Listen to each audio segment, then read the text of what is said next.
Ken Trahan, Lenny Vangilder, SportsNola.com. It's our first NBC weekend review, and it was another very good weekend. We start with the 5A baseball championships, which took place at Tulane's Turchin Stadium, another very successful event. It took 3 days to complete due to weather, but the fact that you have artificial turf at Tulane made this possible to complete even in that period of time, Lenny. Yeah, you might still be playing on Monday where they're not artificial turf. With the rain that we had here on Friday and Saturday, you would not have gotten 4 games in on Friday. You probably would not have gotten 2 games in on Saturday.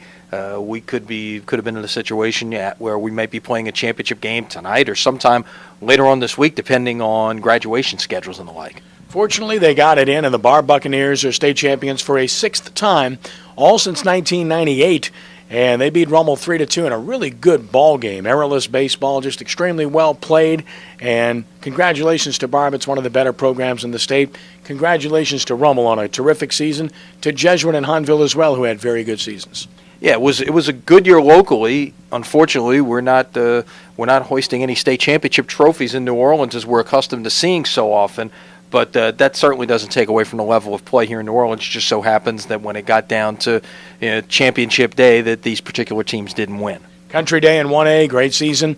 Riverside in 2A in the championship game, great season. Of course, E.D. White had a really good season in 3A, and in 4A, Holy Cross got to the championship game. Kudos to the Tigers as well. College baseball, tough weekend for LSU. They blew a game on Sunday. They hadn't done that all year. It happened against Vanderbilt. Tulane lost the first one, won the last 2 against Houston, which they needed to do. Delgado comes up with a big win. And then there's the story off the field with injuries. Lenny? Yeah, and that may be the unfortunate part of what the ramifications are going down the line. LSU loses their starting catcher, Ty Ross, to an emergency appendectomy on Saturday. I don't think it's any necessary coincidence that they win on Saturday and Sunday, to take nothing away from Jordy Snickeris, but Vanderbilt ran roughshod on the Tigers the last 2 games in that series. I believe they stole 9 bases in the last 2 games. Tulane had 3 injuries over the weekend. Probably the most significant is Garrett Canizero, who may be their best infielder, got hit with a pitch on his hand. It's a hairline fracture. It's on his throwing hand, so he is definitely out this week, according to Rick Jones. He's iffy at best for the Conference USA tournament, and they've got a couple of other guys, Brennan Middleton, Brandon Boudreaux, who are going to be fighting through injuries as well. We'll see how that plays. The good news is they got their first baseman, Sean Potke, back this weekend, who, like Ross, had an emergency appendectomy. And Delgado, some injuries to watch as well moving forward. Congratulations on winning their district tournament.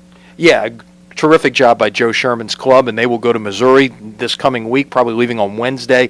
Interestingly enough, it's the same 3 teams who played in the district tournament at Kirsch-Rooney a year ago. All 3 teams won their region titles again. The same 3 teams, Jefferson from Missouri, Eastern Oklahoma, and Delgado, meeting up with the Junior College World Series berth at stake. The Saints welcomed rookies last week and over the weekend, got their first look at some of the draft picks and some of the free agents as well. One of them, a defensive back, is speaking out loudly about picking off Drew Brees. I found that to be pretty funny. Yeah, it was. It was, made for some good entertainment over the weekend. Drew kind of fired back and said, "I'm going to throw 10 over your head for everyone you pick off."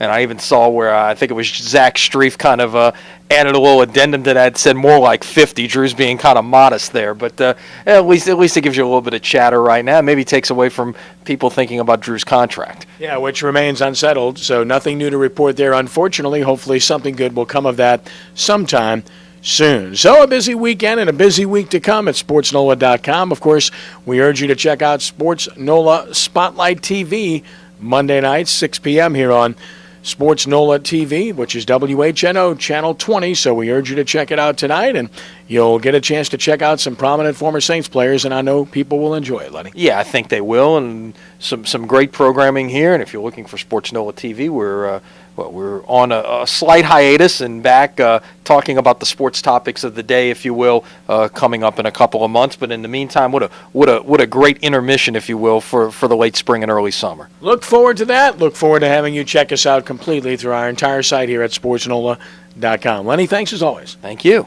All right, now this has been our first NBC Weekend Review. For Lenny Vangilder, I'm Ken Trahan for SportsNola.com. Have a blessed day.